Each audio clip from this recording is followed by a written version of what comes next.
Well, well, look who it is. Emile, it is you, isn't it?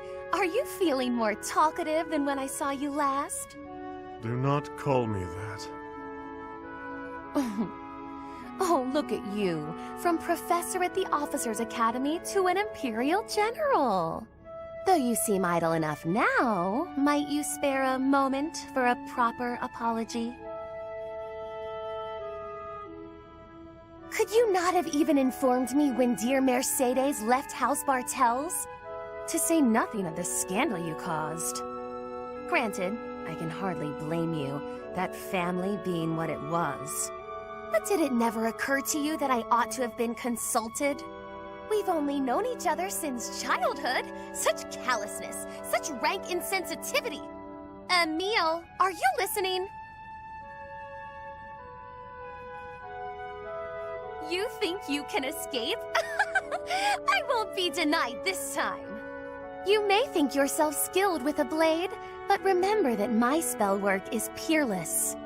Dealing with you would be no more than a murmured word and a flick of a finger.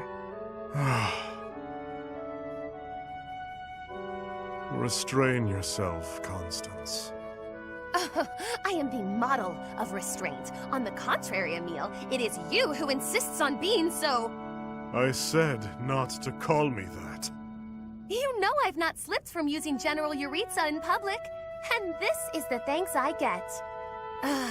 You've always been the sort to keep your own counsel and let others draw their own conclusions. Would it kill you to be silent for once? Emile, stop! This isn't over! Hey. Did you send for me, Emile?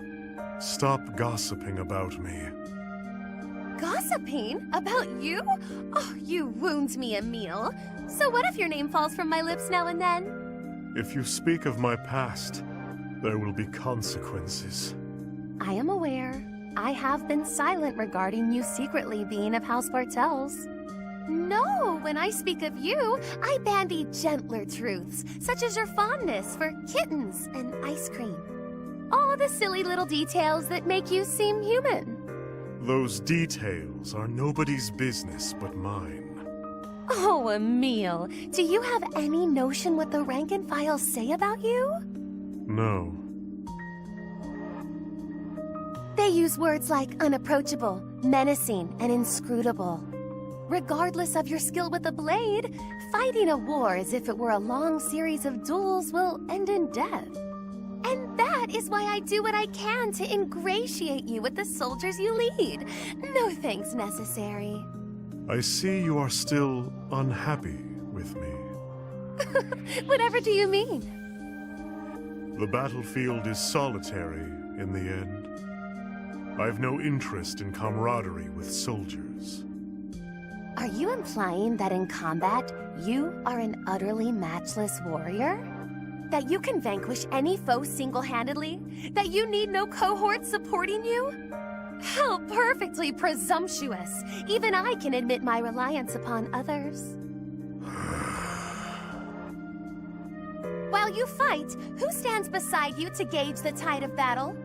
Who eliminates the archers aiming for you? Who heals whatever injuries you might sustain? These are questions you should be asking yourself, Emile. I ask them for you because we are old friends. Always quick to cut to the heart of the matter. Just as you are ever an ache in my side. Whatever. But there is a truth in your words. However, it is not up for discussion. Stop gossiping about me. I shall consider it.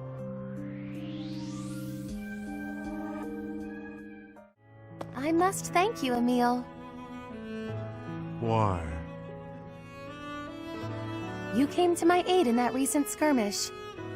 I loathe being in anyone's debt, so I brought you something as thanks. How it warms my heart to see you taking my advice about learning to work with others. I do not recall. You don't recall working with others? Or you don't recall coming to my aid? My memories from battle are always a blur. The creature that you saw is me, and is not me. That sounds perfectly meaningless. And yet, I may know exactly what you mean. That aside, this should serve to balance the scales between us. Here. This... It's the same variety of flower you would give to me those many years ago. I found it at a florist in town. Though I suppose your memory of those days isn't as sharp as mine. I remember this. I gave you a rose when Count Nouvelle brought you along on his visit to House Bartels. I used to tend to the roses with Mercedes and Mother in the garden. So you do remember. The garden of House Bartels did tend to make an impression. Mother and Mercedes were always so blissful when they spent time there. You picked a rose and gave it to me, like the knights in the stories. Your story took a tragic turn. Time has had its way with you. I thought the same upon seeing you. Your sympathy is noted. Of the two of us, only I could be said to have aged gracefully. That is not what I meant. We cannot go back in time. That was my meaning. Do not be so hasty. Anything lost can be regained.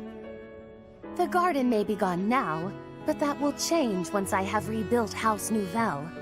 You'll see when you walk into the grand rose garden I shall have planted in the center of the estate. You'll come and see it, won't you, Emile? Along with Mercedes and your mother, of course.